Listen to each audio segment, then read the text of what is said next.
Alright guys, welcome back.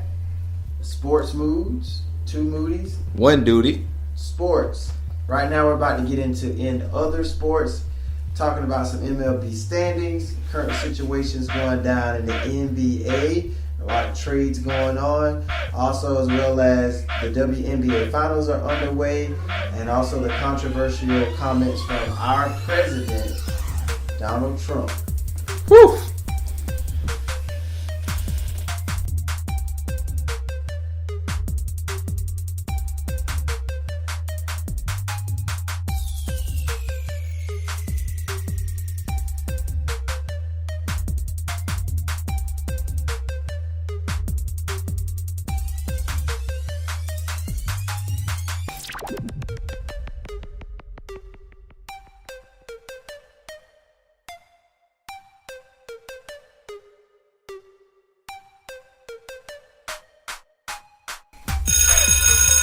Alright, we are back and ready to continue where we left off. Right now we're getting ready to get into some in other sports, but we've already covered everything from week 3 in the NFL with our picks where we were right and wrong. College football, we hit on everything that took place last week and how the new top 10 looks. We covered WWE, everything from Monday Night Raw to Smackdown Live. Also, speaking of WWE, if you hadn't had a chance to check out our WWE No Mercy review, please do so. And check that out as well and give us some support on that. Right now we're getting into some MLB standings. Right now, currently in the AL East, Boston is leading that division, 91 wins, 66 losses. Second place in that division are the New York Yankees, 88 wins, 69 losses. 3 games back in that division with 4 to go. So it kind of looks like Boston has the upper hand in closing out that division. Looks like the Yankees is going to get that first wild card spot. In the American League Central, Cleveland has already clinched the division there, 98 wins, closing in on 100 wins on the season to 59 losses on the year. They've already punched a ticket to the MLB playoffs again. As we remember, they are the defending American League champions, making it to the World Series last year. We do remember them blowing a 3-1 lead to the Chicago Cubs last year, losing the World Series. In the American League West, we got the Houston Astros, 98 wins and 60 losses. They're also closing in on 100 wins this year as they clinch the AL West. And that's how things look on the American League side of things as far as your division leaders and winners. The 2 wild card spots right now, the Yankees, the first wild card, and the Minnesota Twins, the second wild card at 83 wins and 74 losses. We do know in baseball, the first 2 wild cards will play in a 1-game playoff to determine who will move on to the divisional round or the divisional league playoffs. So whoever comes out of that Yankees and Twins matchup, looks like those are the 2 teams we're going to get in that 1-game playoffs. Now switching sides to the NL side of things, the National League. The Washington Nationals, 95 wins, 62 losses. They've clinched the National League East Division, so they've already punched a ticket to the playoffs. National League Central leading Chicago Cubs, the defending World Series champions, 88 wins, 69 losses, as they get ready to try to stake their claim to repeat as World Series champions. We do know last year was a historic year for them, over 100 plus years before they won a World Series title. So looking to defend that championship to repeat as they came back in 7 games to beat the Indians last year for the championship. In the National League West, the LA Dodgers, the only team right now in the big leagues with over 100 wins, 101 wins to 57 losses. They've been one of the more consistent teams in the NL as well as the entire major league. So they're looking like to be the team to finish with the best record in all of baseball this year.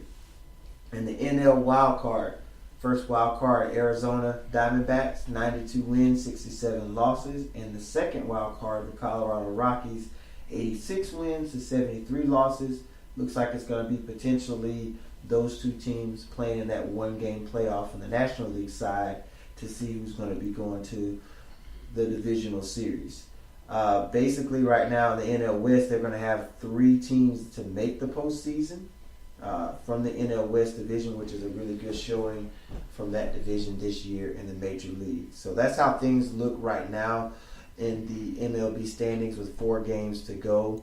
We do know at the end of this week, the Major League Baseball playoffs will begin with these 1-game playoffs, and then we'll get into the divisional series leading us up into the World Series in October.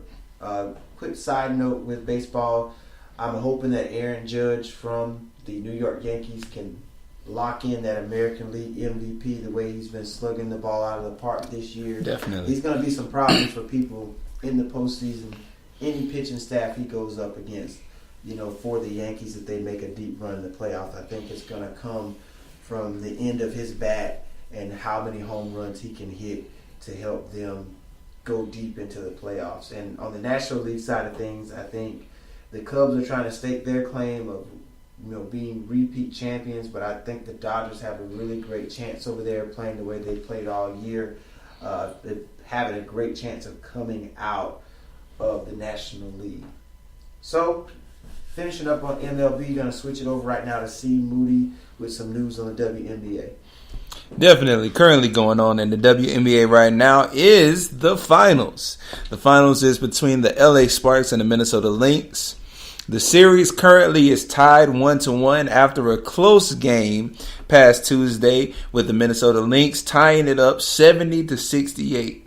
Sylvia Fowles actually had a WNBA Finals record of 17 rebounds, while the team leaders on both sides was Candace Parker with 17 points and 6 assists, while back on the Minnesota side was Lindsay Whalen with 14 points and 3 assists. That's what's going on. The next game will be Friday, September 29th at LA. And we do know this is a best-of-5 series, so the first team to 3 wins will clinch that WNBA championship. Both of these teams are no strangers of lifting that trophy. I think Minnesota has 3 WNBA championships since 2010, so they've been kind of the more consistent team of this decade so far for the WNBA. We do know the Sparks have won the championship last year, so they're looking to repeat. So, I'm big fans of Candace Parker and Maya Moore. Anxious to see either one of those get another championship. Definitely.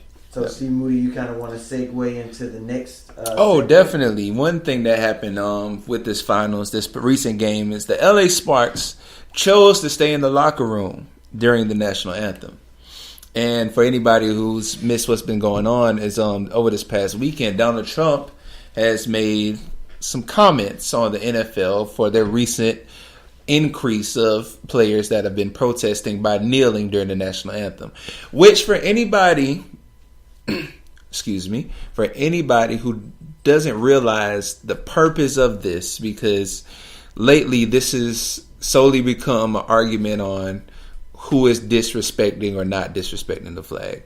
The purpose of the people kneeling during the flag was about a country who wants to respect something that's not upholding its own values.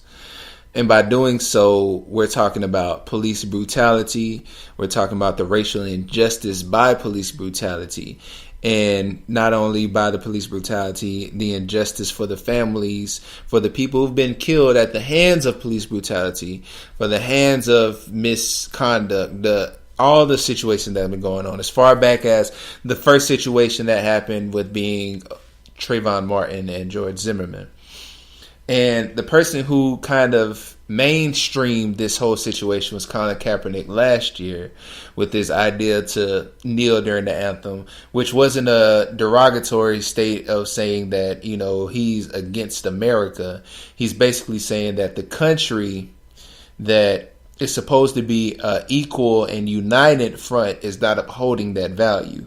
So by any of us really, standing for the flag would be a hypocrisy in itself, to want to stand to celebrate something that in the function of its core principles is not upholding its fair ends.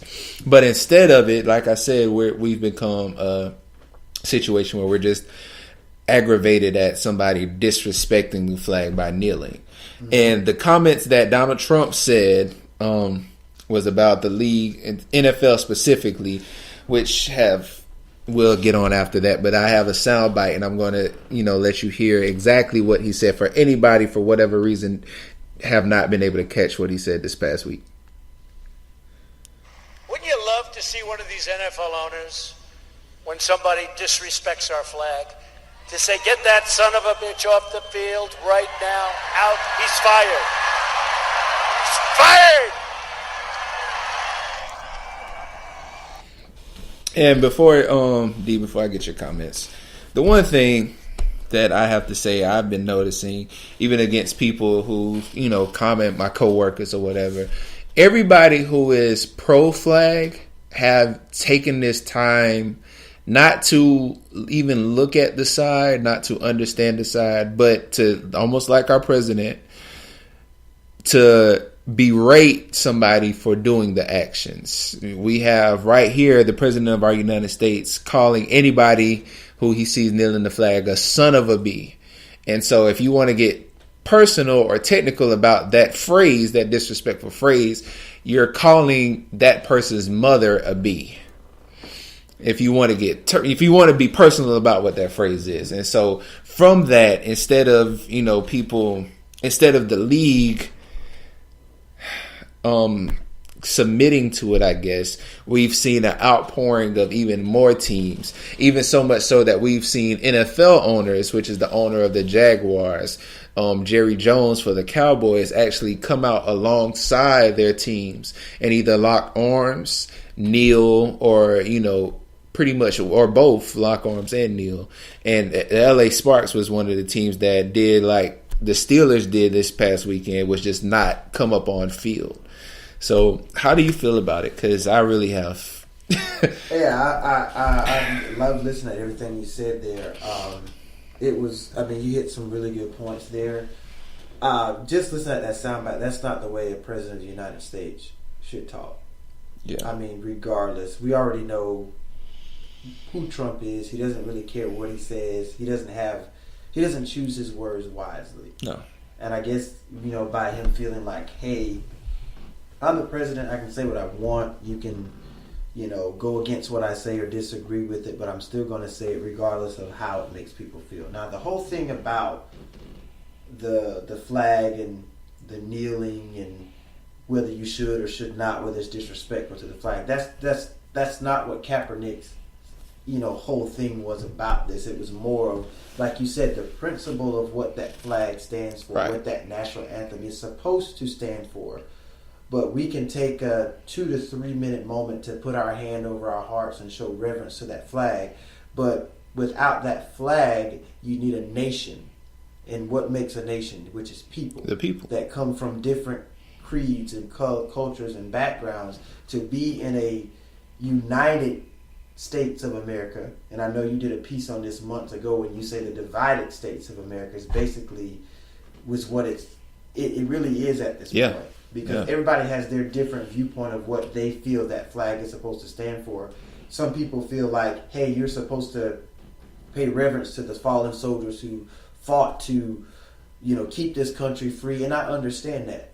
But at the end of the day, they also fought for the right for you to have the liberty to choose whether or not you want to, whatever you decide to do, however you view America, whether you want to stand for that flag or whether you want to kneel or whatever your decision is to do at that moment. Right. That's your freedom of speech. And you can peacefully protest against stuff. That's what this nation has always been about, to give you the liberty to choose. Exactly. We're not a dictatorship. We don't work out of force. So basically you decide on what your feelings are, and if you decide to sit during the national anthem, if you decide to stand or kneel, like we saw a lot of the teams, some didn't come out, like you said, the Steelers, the Sparks didn't. We saw some of the owners come down and join in unity. I really believe that we can all be on different sides of this issue and get our viewpoint across without having to take the road that Trump took. Right. Basically, we heard a lot of players and owners and everybody speak out toward this and say, hey, I disagree with this, but I still think this should be bringing us together more than it's tearing us apart. So, like, even though I may feel like I want to reverence the flag or I want to stand for the flag anytime I hear the national anthem being played,